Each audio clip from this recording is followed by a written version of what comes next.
پیارے آقا صلی اللہ تعالی علیہ وسلم کی یہ بہت بڑی عظمت و شان کی بات ہے، جس کو بعض لوگوں کو مغالطہ بھی ہوا کہ انہوں نے اس کو کوئی نعوذ باللہ نقص جو ہے وہ سمجھ لیا، حالانکہ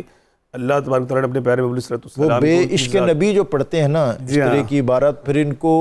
اس کا فہم عطا ہی نہیں ہوتا۔ جی بالکل ایسے ہی ہے، اور اگر اس کے مفاہیم اور معانی اور مطالب کو دیکھیں تو یہ اصل میں ذو معنی لفظ ہے، اور یہ عرب میں لغت عرب کے اندر یہ جو ہے وہ تسلسل پایا جاتا ہے کہ ایک ہی لفظ کے کئی معنی ہوتے ہیں۔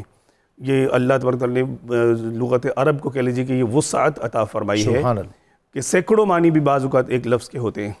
تو پیارے آقا صلی اللہ تعالی علیہ وسلم کا لفظ امی سے آپ کا مخاطب ہونا، صلی اللہ علیہ نبی الامی،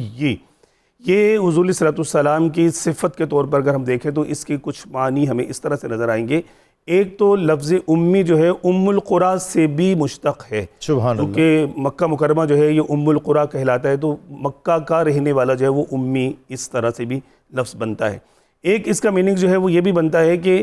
پیارے آقا صلی اللہ تعالی علیہ وسلم چونکہ کائنات کی اصل، امی کا ایک لفظ مطلب ہوتا ہے اصل اور جڑ، تو رب کائنات عز و جل نے اس کائنات کی اصل اور جڑ اور بنیاد جو ہے وہ ذات مصطفیٰ صلی اللہ تعالی علیہ وسلم کو بنایا ہے۔ سب کچھ تمہارے واسطے پیدا کیا گیا، سب غایتوں کی غایت اولا تمہیں تو، بے شک ایسے۔ سبحان اللہ۔ اور پھر تیسرے نمبر پر اگر ہم دیکھتے ہیں تو امی کا ایک معنی جو ہے وہ یہ بھی ہے کہ جو پڑھنا لکھنا نہ جانتا ہو، اور ایک معنی یہ بھی بیان کیا گیا کہ اصل کی معنی میں جو ہے مطلب یہ بھی ہے کہ جو اپنی جبلت اولا پر ہی جو ہے وہ باقی رہے، اس کے اندر کوئی تبدیلی پیدا نہ ہو۔ اگر اس کو ہم ون بائی ون جو ہے تھوڑا سا کھول کے بیان کریں تو اس طرح سے بنے گا کہ پیارے آقا صلی اللہ علیہ وسلم کو مختلف مقامات پر قرآن حکیم فرقان مجید میں امی کے لفظ سے جو ہے مخاطب کیا گیا۔ سورۃ البقرہ کی آیت مبارکہ نمبر 78 میں ارشاد ہوتا ہے وَمِنْهُمْ أُمِّيُّونَ لَا يَعْلَمُونَ الْكِتَابَ إِلَّا أَمَانِيَّ، اور ان میں سے کچھ ان پڑھ ہیں جو کتاب کو نہیں جانتے مگر زبانی پڑھ لینا یا کچھ اپنی من گڑت اور میرے گمان میں۔ یہاں پہ مطلب امی کا لفظ جو ہے وہ ان پڑھ کے معنوں میں آ رہا ہے، لیکن چونکہ یہاں مخاطب جو ہیں وہ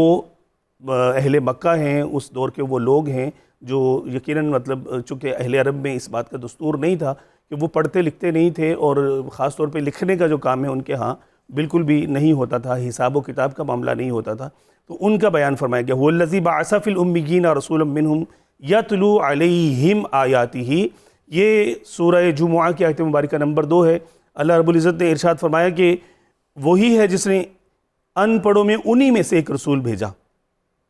اور اس پر وہ ان پر جو ہے وہ اللہ تبارک کی آیتیں پڑھتے ہیں۔ اسی طرح سورہ اعراف میں 2 مقامات پر بھی اس کا بیان ملتا ہے۔ حدیث پاک میں بھی لفظ امی جو ہے اس کا بیان ملتا ہے۔ پیارے آقا صلی اللہ تعالی علیہ وسلم نے ارشاد فرمایا کہ انا امت امیت لا نکتب ولا نحسب، کہ ہم اہل عرب ہیں، ہم لوگ جو ہے وہ ایسی قوم ہیں کہ ہم نہ لکھتے ہیں نہ حساب کرتے ہیں۔ یہ صحیح بخاری شریف کی حدیث پاک ہے۔ ایک اور مقام پر بھی حضور صلی اللہ علیہ وسلم نے فرمایا کہ انی بعثت الی امت امیت، مجھے ایک ایسی قوم کی طرف نبی بنا کر بھیجا گیا جو امی قوم ہے، یعنی ان کے ہاں پڑھنے لکھنے کا رواج نہیں ہوتا تھا۔